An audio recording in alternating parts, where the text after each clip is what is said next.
Hello guys, bersama saya lagi dalam Alright Nopo Channel. Saya ingin membawakan anda sahabat semua pendedahan daripada Brother Iswardi dan juga menjawab fitnah-fitnah yang dilaungkan, dijajah oleh pihak-pihak pembangkang, khususnya geng-geng walaun-walauntit dan juga sitro pembangkang. Mereka seringkali memusingkan segala kebenaran dan juga menyebarkan fitnah, berita-berita palsu yang tidak benar, khususnya berkaitan dengan Tesla, Elon Musk, pengumuman daripada Perdana Menteri kita dan sebagainya. Jadi sahabat semua, tanpa membuang masa, saya ingin membawakan anda untuk pencerahan dan juga pendedahan ini daripada Brother Iswardi. Jadi tanpa membuang masa, ayo kita tonton bersama video ini. Microsoft masuk. Microsoft saya dah tahu lama dah. Tesla ada. Okay, sebut pasal Tesla ni. Saya kena sebut ni juga ni. Walaupun duk main isu ni, dia kata Anwar Ibrahim kata akan buka kilang di Malaysia Tesla. Tengok, Tesla kata tak buka. Korang yang ada kereta kepam, kereta korang bau kepam, bau busuk, bau entah apa-apa, bau makanan kan. Siapa yang mula bawa ni tuan-tuan? Mat Jargon. Walaupun main je, dia tak baca pun.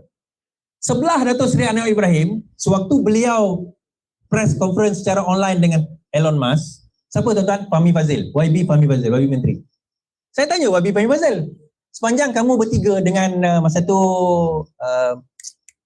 meeting. Zafrul, Perdana Menteri, Fahmi Fadzil. Di kat situ, ada tak Elon Musk atau Perdana Menteri kata akan buka kilang Tesla di Malaysia? Dia kata tak ada. Mana ada sebut tentang kilang di Malaysia? Yang Elon Musk sebut, dia nak buka kilang di Asia Tenggara dan dia tengah tengok Thailand. Tetapi dia ada sebut, kami akan buka HQ dan service center di Malaysia. Cyberjaya. Di Malaysia lah, di Cyberjaya. Ada tak tuan-tuan? Buktinya, saya ada kat situ. Saya dah ambil gambar, saya buat video lagi. Ada orang kata, tapi Dato' Seri Anwar mengatakan ada 30,000 peluang pekerjaan. Kita tahu, tuan-tuan perasan tak kenapa ada Fahmi kat situ? YB Fahmi. YB Fahmi ni Menteri Komunikasi. Apa kena-mengena kereta Tesla dengan komunikasi? Rupa-rupanya Elon Musk umum pada masa itu bukan setakat kereta, servis dan juga HQ, dia juga akan kerjasama Starlink dan juga SpaceX. SpaceX ni dia punya roket yang dihantar hantar satelit ke angkasa. SpaceX bekerjasama dengan Malaysia, Starlink juga datang ke Malaysia dan itulah yang akan menawarkan pekerjaan, 30,000 pekerjaan dalam pelbagai bidang space exploration dan juga telecommunication. Sebab kita kena ingat Tesla ni bukan semata-mata buat kereta. Kita tak tahu sebenarnya antara bisnes besar Tesla adalah telecommunication. Sekarang ada lebih 2,000 satelit dekat angkasa, dekat bumi ni. 2,000 satelit milik Tesla yang sudah dihantar. Tahun 2026 ni ke atas, insya-Allah lepas ini, Dr. Habib Fahmi dah sebut dalam live saya. Sekarang ni line tuan-tuan pakai menara kan? Telco menara kan? Tiba-tiba jalan depan sikit, tak ada line. Hilang. Jalan dekat bukit, tak ada line, betul? Selepas 2026, insya-Allah kerajaan dengan kerjasama dengan Starlink, kita akan connect dengan satelit. Bukan yang telefon zaman dulu tu, yang satelit kan? Telefon tuan-tuan ni. Ini ada orang komen ni. Sembang lah Iswardi ni, bukan sembang. Dah ada dah teknologi tu. Kita je yang bangang.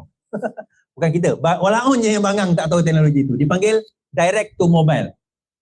DTM, direct to mobile. Meaning, kita tetap pakai line macam biasa.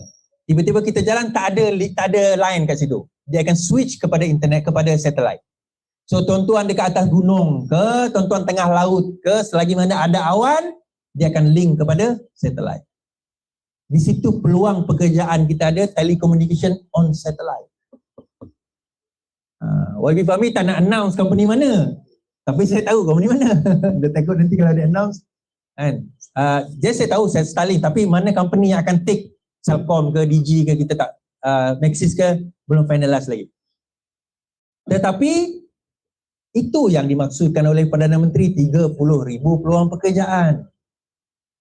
Boleh jawab lepas ni kalau dia tanya soalan itu? Mana kilang kita? Siapa kata? Siapa yang kata announce kilang tu? Malah Mat Jargon masa dia buat live TikTok tu dia ambil keratan akhbar The Star tau yang Perdana Menteri tu.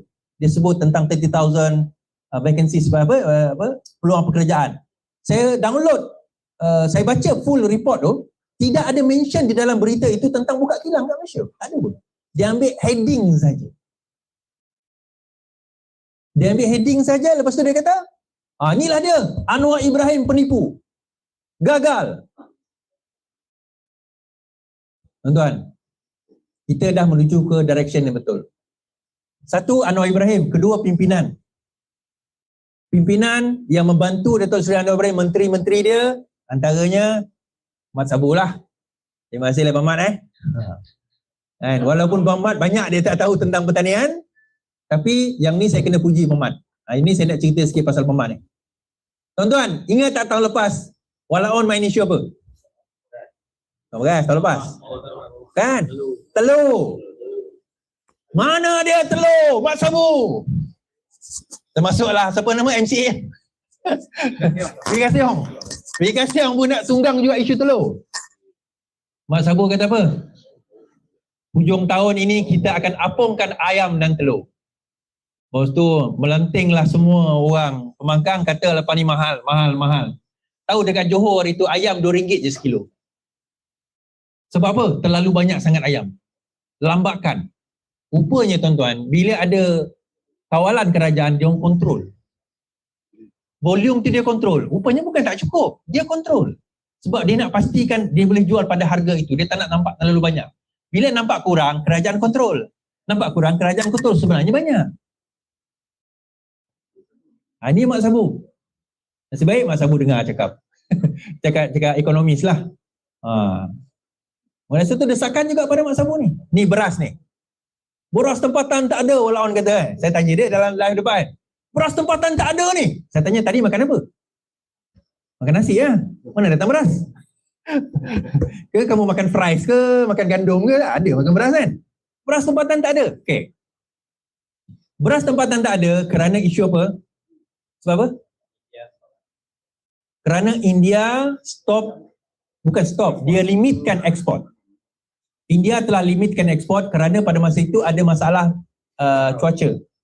Kemarau, El Nino lah. Jadi untuk menyukupkan beras kepada negara dia kurangkan ekspor. Jadi disebabkan itu harga beras import naik.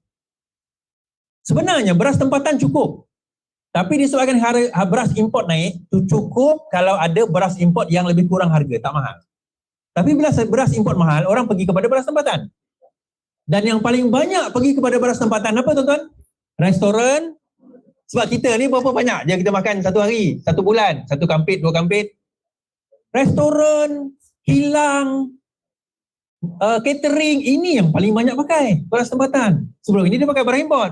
Tapi sebab mahal dia belilah beras tempatan, jadi kurang. Tetapi last month India sudah mula mengumumkan disebabkan oleh lambakan pula dia dah start buka. Dan insyaAllah by the end of this year, harga beras import akan kembali turun dan kita akan ada balik beras tempatan. Sebenarnya beras tempatan tidak hilang.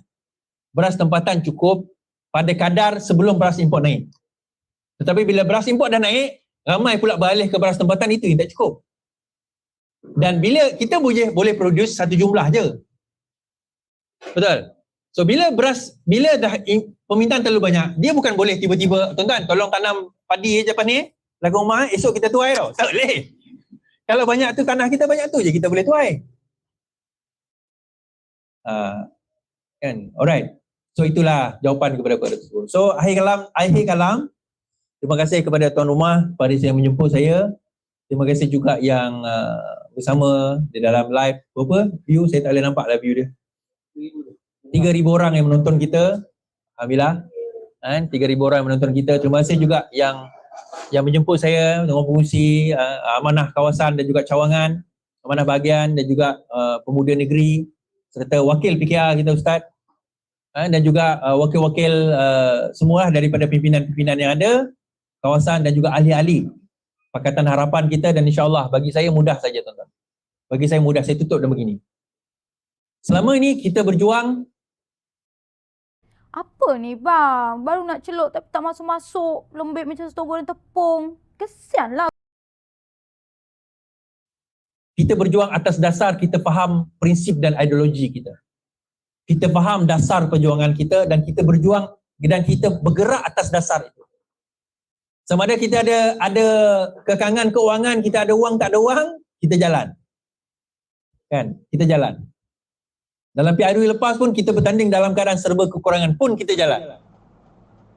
Dan insya-Allah kali ini dalam keadaan kita jadi pembangkang, kali ini kita kerajaan.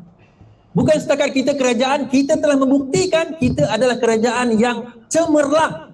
Dia bukan tahap baik lagi dah. Baik ni 60%, kalau exam dulu kan 60% baik, 65% baik. Sekarang ni kerajaan ni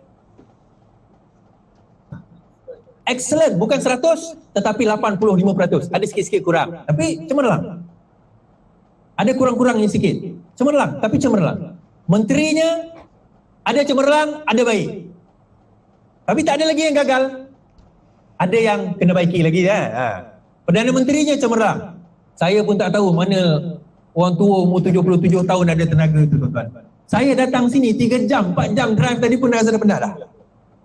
Dia boleh terbang sana, terbang sini, pergi Kelantan, pergi ke Sarawak, kemudian terbang balik ke KL, esok pagi terbang lagi, sembahyang ke masjid ni, pergi ke situ.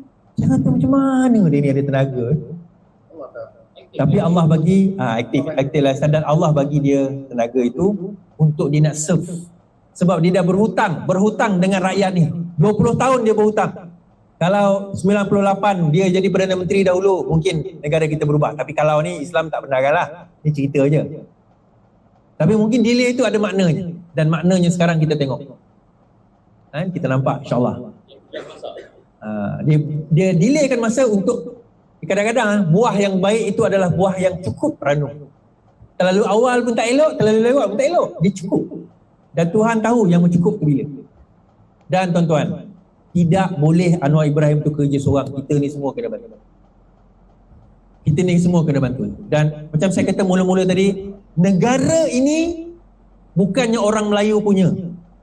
Bukannya orang Cina punya. Bukan orang bisnes punya. Bukannya pedagang punya. Negara ini tuan-tuan dan puan-puan, kita semua ni punya. Kita punya.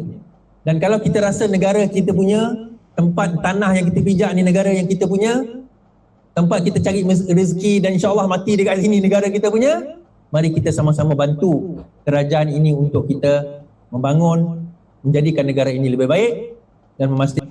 Alright, itu dia sahabat semua.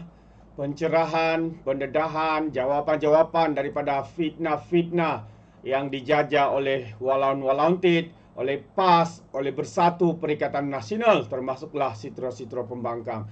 Terbaik pencerahan daripada Brother Iswardi sahabat semua. Diharap anda boleh mendengarnya dan dapat menjawab segala tomahan, dakwaan, fitnah, berita palsu yang cuba dilakukan oleh geng-geng pembangkang ini. Jadi terima kasih sahabat semua. Pada di sini saja, sekiranya anda mau berikan sebarang komen, pandangannya anda boleh berikan di dalam ruangan komen. Jadi izinkan saya untuk mengundurkan diri dan seperti biasa peribahasa mengatakan tak apa kangkap 2 tahun keinginan. Dalam bahasa Melayu, tepuk dada, tanya selera. Sekian je daripada Orang Dapat Channel. Kita berjumpa lagi. Bye-bye.